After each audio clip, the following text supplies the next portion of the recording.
வணக்கம் மக்களே, நான் உங்கள் கீர்த்தனா. இன்றைக்கி யாரை பற்றி நம்ம பார்க்க போகிறோன்னா சில்க் ஸ்மிதாவை பற்றி தான். நிறைய பேருக்கு இவங்கள தெரிஞ்சிருக்கும். இப்போ இருக்கிற 2K கிட்ஸ்க்கு கூட இவங்க பேரை சொன்னால் உடனே ஒரு ப்ளஷ் வரும், இவங்க யாருன்னு தெரியும். இறந்து போனதுக்கு அப்புறமும் கூட மார்க்கெட் இருக்கிற ஒரே நடிகை அப்படின்னா அது சில்க் ஸ்மிதா தான். இவங்க வாழ்க்கையில் எவ்வளோ கஷ்டப்பட்டு இந்த பொசிஷன் ரீச் பண்ணாங்க அப்படிங்கிற இந்த குட்டி ஸ்டோரியை தான் உங்ககிட்ட நான் ஷேர் பண்ணிக்க போகிறேன். இவங்க 1969 பிறந்திருக்காங்க, 2 டிசம்பர், ஆந்திர பிரதேஷில்.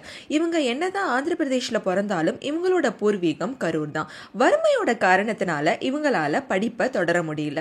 4th ஸ்டாண்டர்ட் படிக்கும் போதே படிப்பை நிறுத்திடுறாங்க. அதுக்கப்புறமும் ரொம்ப வறுமையா இருக்கிறனால கிடைக்கிற குட்டி குட்டி வேலையெல்லாம் செஞ்சுட்டு இருந்திருக்காங்க. இவங்க அப்பா இவங்களை சீக்கிரமாவே கல்யாணம் பண்ணி வச்சிருக்காங்க. கல்யாண வாழ்க்கையும் நினைச்ச மாதிரி நடக்கல. ஸ்கூல் படிப்பையும் தொடர முடியல. இப்படி அடி மேல அடி. கல்யாண வாழ்க்கையும் சரியா அமையல. ஹஸ்பண்ட் மாமியார்லாம் ரொம்ப டார்ச்சர் பண்ற காரணத்தினால திருமண வாழ்க்கையை தொடர முடியாம அங்க இருந்து சென்னைக்கு வராங்க.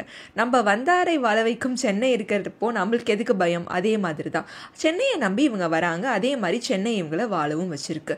அங்க இருக்கிற அவங்க சொந்தக்காரங்க வீட்டில் தங்கி இவங்களுக்கு சினிமாவில் நடிக்கணும்னு ரொம்ப ஆசை. ஸோ சினிமா வாய்ப்பை தேடுறதுக்கு ஆரம்பிக்கிறாங்க.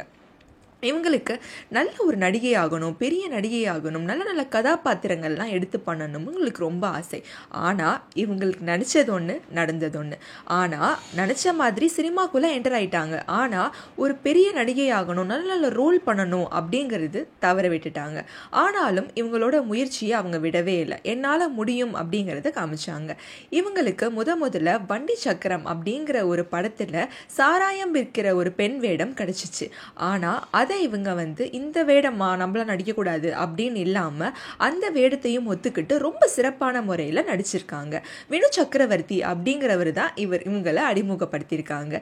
எல்லாரையும் கவர்றதே அவங்களோட டஸ்கி ஸ்கின்னும் அதுக்கப்புறம் அவங்களோட கண்ணும் தான். அனைவருக்கும் பிடிச்ச மாதிரியான ஒரு நடிகையாக ஆகுறாங்க. என்னதான் அவங்க நினச்ச மாதிரி ஆக முடியாட்டியும் அவங்களுக்கு கிடைச்சதை ரொம்ப சூப்பராகவே பண்ணுறாங்க. மக்கள் மத்தியில் நல்ல ஒரு பேர் கிடைக்கிது. நிறைய பேருக்கு இவங்களை பிடிக்க ஆரம்பிக்குது. ஹீரோக்கு இணையான சம்பளமும் வாங்க ஆரம்பிக்கிறாங்க. இவங்க யார் அப்படின்னு தெரிஞ்சுக்கவும் நிறைய பேர் ஆசைப்பட்டாங்க. அதுக்கப்புறம் வாழ்க்கையில் நிறைய கஷ்டங்களையும் பார்த்தாங்க. எனக்கு நடிக்கிற திறமையும் இருக்குது, நல்ல கதாபாத்திரம் கொடுத்தாலும் நம்ம ரொம்ப சிறப்பான முறையில் நான் நடித்து கொடுப்பேன் அப்படிங்கிறதுக்கு சான்றா அலைகள் ஓய்வதில்லை அப்படிங்கிற படத்தில் ரொம்ப ஸ்ட்ராங்கான ஒரு கேரக்டர் ப்ளே பண்ணியிருப்பாங்க. இது மாதிரி நல்ல ரோல் ப்ளே பண்ணாலும் அவங்களுக்கு அதிகமான வாய்ப்பு ஐட்டம் டான்ஸில், ஐட்டம் சாங் பண்ணுறதுல தான் கிடச்சிச்சு. ஆனாலும் அவங்க பெஸ்ட்டை அவங்க கொடுத்தாங்க. நிறைய ஹீரோயின்ஸ்க்கும் இவங்கள பிடிக்க ஆரம்பிச்சிச்சு. நிறைய பேர் யார் ஹீரோ படத்தில் அப்படின்னு கேட்குற கேள்விக்கு அப்புறம் சில்க் இருக்காங்களா படத்தில் அப்படிங்கிற பேர் தான் பதிய ஆரம்பிச்சிது. இவங்க உண்மையான பேர் விஜயலக்ஷ்மியாக இருந்தாலும் முதல் படத்தில் இவங்களோட பேர் சில்க்குங்கிறனால நிறைய பேருக்கு சில்க்குன்னு சொன்னால் தான் இவங்களை தெரிய ஆரம்பிச்சிது. அவங்களுக்குன்னு ஒரு மார்க்கெட்டை க்ரியேட் பண்ணிக்க ஆரம்பித்தாங்க.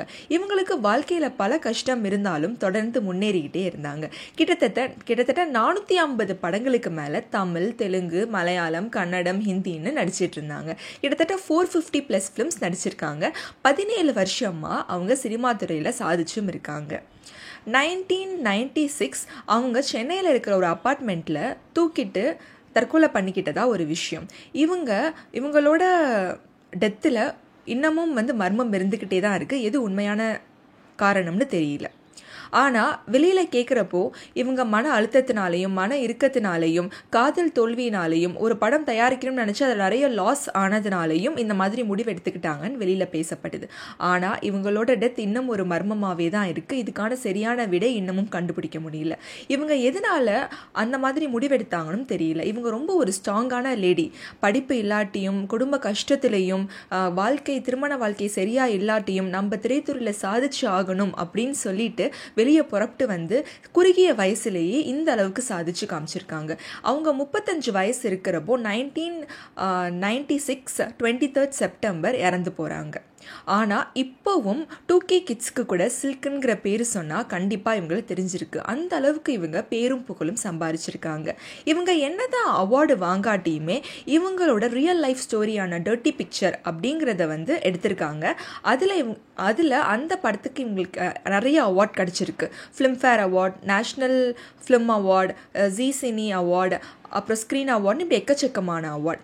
அப்போ நம்ம இந்திரா காந்தி அம்மாவே யாருப்பா அந்த சில்க்கு, யாருப்பா அவங்களுக்கு இவ்வளோ ஒரு பேரு புகழா, ஹீரோக்கு ஈக்குவலாக அவங்கள எல்லாருமே போட்டுடுறாங்களே, யாருப்பா அவங்கன்னு இந்திரா காந்தி மேமே கேட்டிருக்காங்களாம்.